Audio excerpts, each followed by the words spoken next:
करोड़पति बनना है तो नौकरी छोड़िए।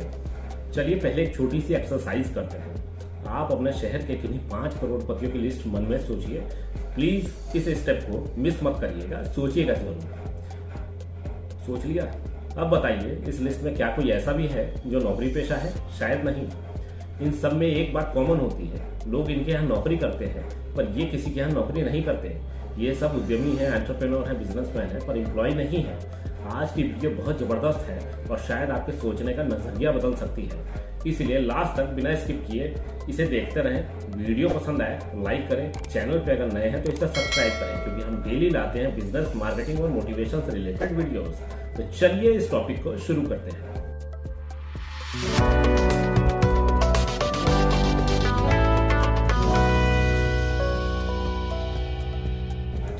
मैंने कुछ दोस्तों से ये प्रश्न किया, लेकिन उनकी सूची में किसी भी नौकरी करने वाले का नाम नहीं था।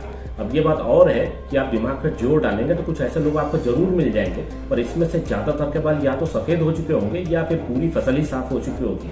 अगर बाल सफेद कराकर ही करोड़पति बनना है तो नौकरी बुरी नहीं है। 3-4 प्रमोशन और 30-35 साल में आप करोड़पति बन ही जाएंगे। पर ऐसे बने तो बच्चों के लिए बनेंगे, न कि अपने आप के लिए, और मजा तो अपने लिए बनने का है। मैं सही कह रहा हूँ ना? और अगर अपने लिए करोड़पति बनना है तो खुद बनना होगा, एक एंटरप्रेन्योर। यहाँ एक बात कहना चाहूंगा, कुछ लोग ज्यादा पैसा कमाने की इच्छा रखने वालों को उतनी रिस्पेक्ट से नहीं देखते, पर मुझे लगता है कि इस महंगाई के दौर में उनका भी विचार बदल गया होगा। कितना कमाना है, ज्यादा कमाना है, इसकी परिभाषा बड़ी तेजी से बदल रही है। और मेरी नजर में ज्यादा पैसे कमाने की इच्छा रखना कोई गलत बात नहीं है, बशर्ते उसे कमाने के लिए गलत काम न किए जाए और गलत रास्ता न चुना जाए। और शायद इस वीडियो को भी वही लोग देख रहे होंगे जो ऐसी इच्छा रखते होंगे, वरना वीडियो को टाइटल पढ़ने के बाद वो अपने आप किसी दूसरे टॉपिक पर चले गए होते हैं। तो चलिए अब आते हैं मेन मुद्दे पर नौकरी छोड़े कैसे। सवाल बिल्कुल ठीक है, पर उससे भी बड़ा एक सवाल है, नौकरी छोड़ी तो करेंगे क्या? अगर आपके मन में ये दूसरा सवाल आ रहा है तो उसका मेरे पास कोई जवाब नहीं है, क्योंकि ये तो आपके अंदर से आने वाली आवाज है कि आप क्या करना चाहते हैं। और यदि नहीं आ रहा तो अभी आप इस स्टेप के लिए तैयार ही नहीं है। अभी आप करोड़पति बनने का ख्याल मन से निकाल दीजिए। पर ये बात पक्की है, यदि आप चाहें तो समय के साथ खुद को तैयार कर सकते हैं। हाँ, हमारे पास भी आपके लिए न्यू स्टार्टअप करने के कई सारे ऑप्शंस अवेलेबल हैं। हमारी गाइडेंस से आप शुरू तो कर सकते हैं, पर उस बिजनेस को बड़ा आपको खुद अपनी मेहनत से बनाना पड़ेगा। आप हमसे किसी भी नए बिजनेस से रिलेटेड टॉपिक पे सवाल पूछ सकते हैं।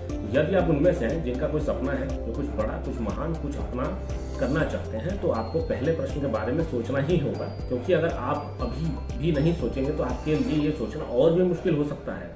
भविष्य में आपकी जिम्मेदारियां बढ़ जाएंगी, यानी आपकी रिस्क लेने की क्षमता घट जाएगी। हो सकता है कि आपकी सैलरी बढ़ जाए और आप खुद को समझा लें कि चल भाई पैसे तो आ रहे हैं, अब और क्या चाहिए। कुछ लोग सोच सकते हैं कि लेक्चर देना आसान है पर करना बहुत मुश्किल है। हाँ, बात सच है, पर यह भी सच है कि ये करना मुश्किल जरूर है पर असंभव नहीं है। अगर धीरू भाई अंबानी ने पेट्रोल पंप की नौकरी नहीं छोड़ी होती तो क्या आज रिलायंस जैसी कंपनी होती? अगर नारायण मूर्ति ने पट्टी कंप्यूटर्स में अपनी नौकरी नहीं छोड़ी होती तो क्या इन्फोसिस का कोई वजूद होता? अमिताभ बच्चन ने भी पहले शॉ वॉलेस और बाद में बर्ड एंड को नाम की एक शिपिंग फर्म में काम किया। अगर उन्होंने भी अपने दिल की आवाज नहीं सुनी होती तो भला भारत को कहाँ मिलता इतना बड़ा महानायक? ये बहुत बड़े बड़े उदाहरण हैं जिन्हें हम सब जानते हैं, पर यकीन मानिए ऐसी हजारों सक्सेस स्टोरीज हैं जहां पर लोगों ने अपनी सोच को हकीकत में बदलकर दिखाया है। गांव की गलियों से निकलकर शहर की बुलंदियों को अपना बनाया है, खुद बने हैं करोड़पति और कईयों को भी लखपति बनाया है। पर अभी भी हमारा जो पहला सवाल था, पर नौकरी छोड़े कैसे, वो वहीं का वहीं बना हुआ है। कहने की बात नहीं है कि ये बहुत बड़ा स्टेप है और बस यूं ही नहीं लिया जा सकता।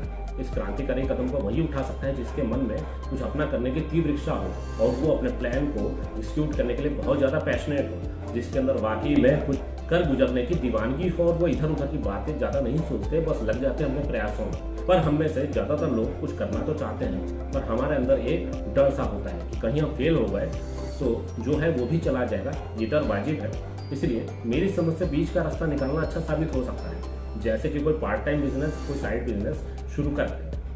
ये पुराना आजमाया हुआ तरीका है जो आपने अपने आसपास भी देखा होगा। ऑफिस टाइमिंग के बाद और छुट्टी के दिन में लोग अपने साइड बिजनेस को करते हैं और जब धीरे धीरे बिजनेस ट्रैक पर आ जाता है तो अपनी नौकरी छोड़कर पूरा समय अपने बिजनेस पर लगाते हैं। एक छोटा सा उदाहरण आपको देना चाहूंगा। मैंने रश्मि बंसल जी की कनेक्ट द डॉट्स बुक में पढ़ा था। इस बुक को आप भी पढ़िए। उसमें कहा गया था कि एन महादेवन जो कि एक होटलियर है, के मन में शुरू से ही एक होटल इंडस्ट्री में अपना बिजनेस शुरू करने की बहुत तीव्र इच्छा थी, लेकिन भाग्य ने उन्हें प्रोफेसर बना दिया। पर उन्होंने भाग्य के इस फैसले को चुनौती दी और मद्रास यूनिवर्सिटी में अपनी प्रोफेसर की प्रेस्टिजियस जॉब छोड़कर उन्होंने $multi-million फूड एम्पायर खड़ा कर दिया।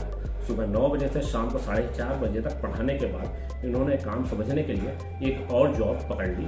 वो रोजाना शाम 6 बजे से रात 12 बजे तक एक होटल में ड्यूटी करने लगे। और जब काम समझ आ गया और कुछ पैसे इकट्ठा हो गए तो उन्होंने खुद का एक चाइनीज रेस्टोरेंट शुरू कर दिया। आज उनके रेस्टोरेंट के 16 देशों में ब्रांचेस हैं, जिसमें कुल 3000 एम्प्लॉयज काम करते हैं। उन्होंने खुद तो MBA नहीं किया, पर IIM अहमदाबाद से पास आउट बंदों को बिजनेस संभालने के लिए रखा हुआ है। बहुत सारे लोग बहुत सारे आइडियाज के साथ अपने अपने सपनों को साकार करने में लगे हैं और कर रहे हैं। हम इंसानों में यही तो बात खास है, हम जो सपने देखते हैं उन्हें साकार भी कर सकते हैं।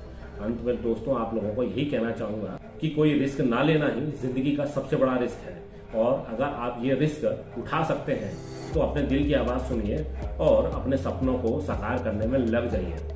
अगर ये टॉपिक आपको अच्छा लगा तो ज़्यादा से ज़्यादा इसे शेयर करिए, और अगर किसी बिजनेस को शुरू करने के बारे में आपका किसी भी तरह का कोई सवाल है तो आप हमारी प्रोफेशनल टीम से जल्द संपर्क करिए।